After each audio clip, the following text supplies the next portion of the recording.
Katika karne ya 18, mtaalamu wa mimea wa Uswidi Carolus Linnaeus alibuni saa ya maua. Saa iliyotengenezwa kwa mimea ya maua ambayo yanachanua na kujifunga wakati maalum za siku. Mpango wa Linnaeus haukuwa kamili, lakini wazo nyuma yake lilikuwa sahihi. Maua yanaweza kuhisi wakati. Baada ya mtindo, Morning Glories hufungua petali zao kama saa mapema asubuhi, kujifunga kwa yungiyungi nyeupe ya majini kuashiria kuwa ni alasiri, na maua ya mwezi, kama vile jina linavyopendekeza, huchanua tu chini ya anga ya usiku. Lakini ni nini kinachopatia mimea hisia hii ya asili ya wakati? Sio mimea tu kwa kweli. Viumbe vingi duniani vina ufahamu unaonekana wa asili wa wapi wako katika mzunguko wa siku.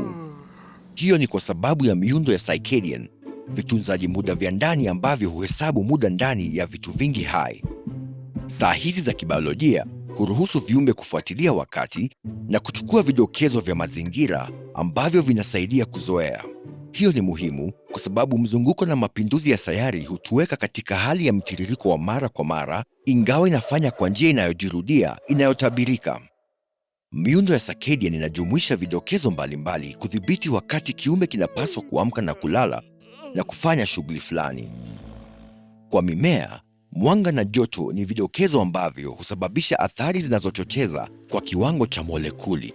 Seli kwenye shina, majani na maua zina phytochromes, molekuli ndogo zinazogundua mwanga. Wakati hiyo inapotokea, phytochromes huanzisha mlolongo wa athari za kemikali na kupitisha ujumbe chini kwenye nyukli za seli. Hapo, vipengele vya kujibadilisha husababisha utengenezaji wa protini zinazohitajika kutekeleza michakato inayotegemea mwanga, kama vile photosynthesis. Phytochromes hazihisi tu kiasi cha mwanga ambacho mmea hupokea, lakini pia zinaweza kugundua tofauti ndogo katika usambazaji wa urefu wa wimbi ambao mmea huchukua.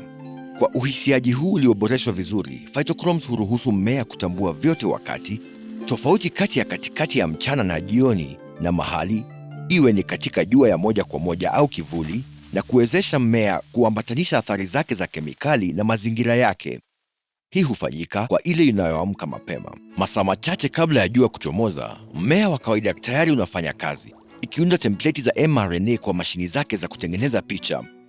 Wakati phytochromes hugundua kuongezeka kwa mwanga wa jua, mmea hubadilisha molekuli zake za kukamata mwanga ili uweze kutengeneza chakula na kukua asubuhi nzima. Baada ya kuvuna mwanga wao wa asubuhi, mimea hutumia siku iliyobaki kujenga minyororo ndefu ya nishati kwa njia ya polima za sukari kama wanga. Jua linatua na kazi ya mchana imefanyika, ingawa mmea haufanyi kitu chochote usiku. Kwa kutokuwepo kwa jua, hubadilisha na kukua, wakivunja wanga kutoka kwa mavuno ya nishati ya siku iliyopita. Mimea mingi ina miundo ya msimu pia. Wakati chemchemi inayoyeyuka baridi ya baridi, phytochromes huhisi siku ndefu na mwanga unaoongezeka, na utaratibu usiojulikana kwa sasa hugundua mabadiliko ya joto. Mifumo hii hupitisha habari katika mimea wote na kuifanya kuchanua maua kwa maandalizi ya pollinators wanaoletwa na hewa ya joto. Miundo ya circadian hufanya kazi kama kiungo kati ya mmea na mazingira yake. Mizunguko hii hutoka kwa mimea yenyewe. Kila mmoja una mwendo wa asili. Hata hivyo, saa hizi zinaweza kubadilisha mizunguko yao kwa mabadiliko ya mazingira na vidokezo. Kwenye sayari ambayo iko katika mzunguko thabiti, ni miundo ya circadian ambayo inawezesha mmea kukaa imara wa ratiba yake na kudumisha wakati wake mwenyewe. Ikiwa unapenda kujifunza, jisajili kwa kituo chetu.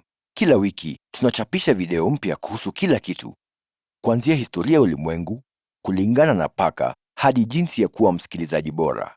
Endelea kufuatilia na uwe na hamu ya kujua.